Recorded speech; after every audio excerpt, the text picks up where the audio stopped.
نحمده ونصلي على رسوله الكريم اما بعد فاعوذ بالله من الشيطان الرجيم بسم الله الرحمن الرحيم رب اشرح لي صدري ويسر لي امري واحلل عقدة من لساني يفقهوا قولي۔ آن دا ہول چہرے کی صفائی پہ بات کریں گے ہم، کیونکہ چہرے کے بارے میں ہم سب سے زیادہ فکر مند ہوتے ہیں، چہرے پر ہم سب سے زیادہ توجہ کرتے ہیں۔ ٹھیک، چہرے کے بارے میں قرآن مجید میں آتا ہے وجوہ یومئذ مسفرہ ضاحکۃ مستبشرہ، قیامت کے دن کچھ چہرے روشن ہوں گے، ہنستے مسکراتے ہوں گے، خوش ہوں گے، اور کچھ چہرے سیاہ ہوں گے، غمزدہ ہوں گے، پریشان ہوں گے۔ چہرے کی خوبصورتی دن میں 5 مرتبہ وضو کرتے ہوئے اسے اچھی طرح دھونے سے خود بخود آ جاتی۔ قیامت کے دن نبی صلی اللہ علیہ وسلم اپنی امت کو وضو کے اعضاء کے چمکنے کی وجہ سے پہچانیں گے۔ جو شخص یہ چاہتا ہے کہ اس کے چہرے کی چمک بڑھ جائے، وہ کیا کرے؟ اچھے طریقے سے وضو کرے، خوشی سے وضو کرے، وضو کا اہتمام کرے، وضو کو اپنے لیے بوجھ نہ سمجھے۔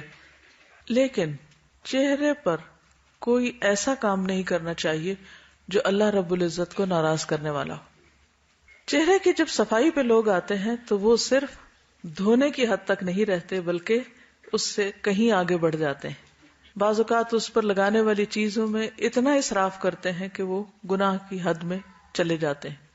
بعض اوقات اس صفائی میں سب کچھ چہرے سے نوچ ڈالتے ہیں، بلکہ اپنی مرضی سے اپنی شکل میں کمی بیشی کرنے لگتے ہیں، جن میں بھویں بنانا وغیرہ یا پورے چہرے کے بال اکھاڑنا شامل ہے۔ اس سے منع کیا گیا ہے۔ علقمہ کہتے ہیں کہ عبداللہ بن مسعود رضی اللہ عنہ نے خوبصورتی کے لیے گودنے والی یعنی کہ جو چہرے کو ٹیٹوز وغیرہ بناتے ہیں، آج کل دیکھا گیا کہ بعض اوقات اسکول میں بچوں کے چہروں پر کچھ نہ کچھ رنگ لگا دیے جاتے ہیں۔ اگرچہ وہ پرماننٹ کلر تو نہیں ہوتے، لیکن اس میں ایک تو کیمیکلز ہوتے ہیں، دوسرے یہ ہے کہ وہ لکھنے کی جگہ نہیں ہے۔ چہرہ کچھ پینٹ کرنے یا ڈرا کرنے یا پھول بوٹے بنانے کی جگہ نہیں ہے، اس کے لیے کاغذ ہوتے ہیں۔ زیادہ ضرورت ہے کچھ لکھنے کی تو ہاتھ ہے، منہ کو اس کام کے لیے نہ ہی استعمال کیا جائے تو بہتر ہے۔ اور اللہ نے جو ساخت ہماری بنائی ہے، ہمیں حق نہیں، اجازت نہیں کہ ہم اس کو اپنی مرضی سے بگاڑیں۔ تو اس لیے چہرے پر پرماننٹ قسم کا چینج، اپنی مرضی سے اس میں تبدیلی، خواہ وہ ٹیٹوز کی شکل میں ہو، خواہ وہ پرماننٹلی بھویں بنانے کی شکل میں ہو، اس سے اجتناب کرنا چاہیے۔ تو علقمہ کہتے ہیں کہ عبداللہ بن مسعود رضی اللہ عنہ نے خوبصورتی کے لیے گودنے والیوں، چہرے کے بال اکھاڑنے والیوں اور سامنے کے دانتوں میں کشادگی پیدا کرنے والیوں کو، جو اللہ کی تخلیق میں تبدیلی کرتی ہیں۔ اب تو خیر ایسے بریسز وغیرہ پہنے جاتے ہیں کہ جو کھلے دانتوں میں بھی بند ہو جائیں، لیکن پہلے زمانے میں خوبصورتی کی ایک علامت یہ تھی کہ سامنے والے دانت جو ہیں ان کے بیچ میں فاصلہ کر لیا جائے، تو اس کے لیے وہ دانتوں کو گھسا کے چھوٹا کرتے تھے یا دانتوں کے بیچ میں گیپ لاتے تھے۔ تو سامنے کے دانتوں کے درمیان کشادگی پیدا کرنے والیوں کو، جو اللہ کی تخلیق میں تبدیلی کرتی ہیں، ان سب پہ لعنت بھیجی۔ تو یعقوب نے کہا کہ یہ کیا بات ہوئی، آپ ایسا کیوں کہہ رہے ہیں؟ عبداللہ بن مسعود نے کہا آخر میں کیوں نہ ان پہ لعنت بھیجوں جن پر رسول اللہ صلی اللہ علیہ وسلم نے لعنت بھیجی ہے، اور کتاب اللہ میں اس پر لعنت موجود ہے۔ یعقوب نے کہا اللہ کی قسم میں نے پورا قرآن مجید پڑھ ڈالا ہے اور کہیں بھی ایسی کوئی آیت مجھے نہیں ملی۔ عبداللہ بن مسعود نے کہا اللہ کی قسم اگر تم نے پڑھا ہوتا تو تمہیں ضرور مل جاتی۔ کیا تم کو یہ آیت معلوم نہیں؟ وَمَا آتَاكُمُ الرَّسُولُ فَخُذُوهُ وَمَا نَهَاكُمْ عَنْهُ فَانْتَهُوا، جو تم کو رسول دے وہ لے لو اور جس سے وہ روکے اس سے رک جاؤ۔ تو یہاں پر لفظ نمس آیا ہے، نامسات، نون الف میم صاد، نامس۔ تو چہرے کے بال اتارنے کے لیے لفظ نامسا آتا ہے۔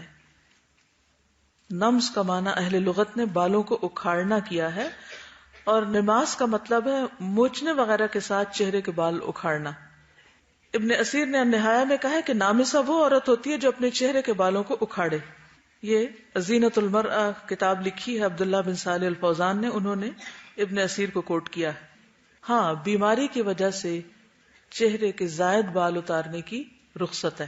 سنن النسائی کی روایت ہے، حارث سے روایت ہے کہ رسول اللہ صلی اللہ علیہ وسلم نے لعنت فرمائی سود کھانے والے پر، کھلانے والے پر، سود کے گواہ پر، سود لکھنے والے پر، گودنے والی پر اور گدوانے والی پر یعنی ٹیٹوز بنانے والی پر.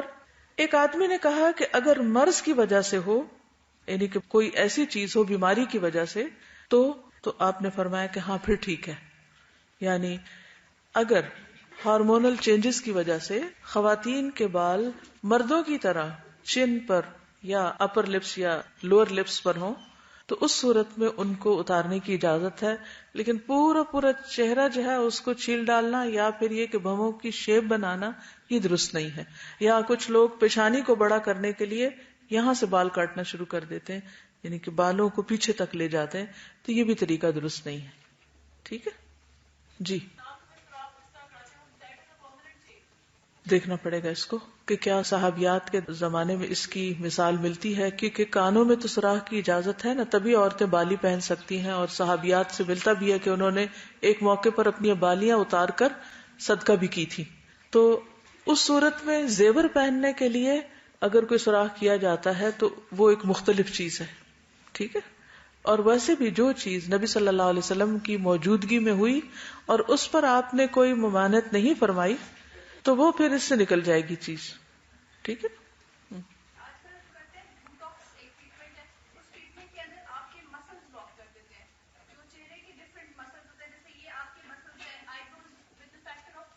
ڈھل جاتی ہیں, لٹک جاتی ہیں.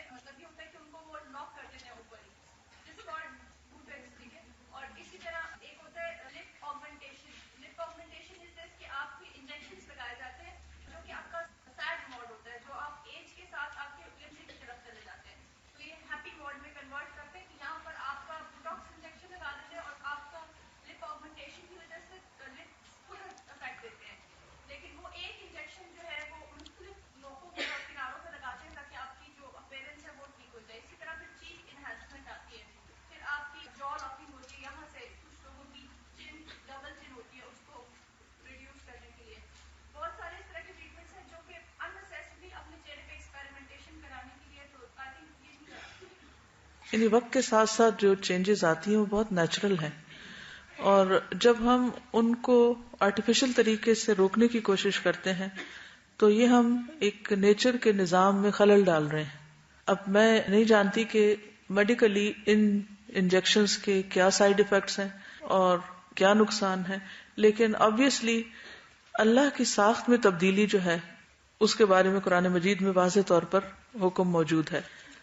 اور ایک اور چیز یہ ہے کہ ہر ایج کی اپنی ایک خوبصورتی ہوتی ہے.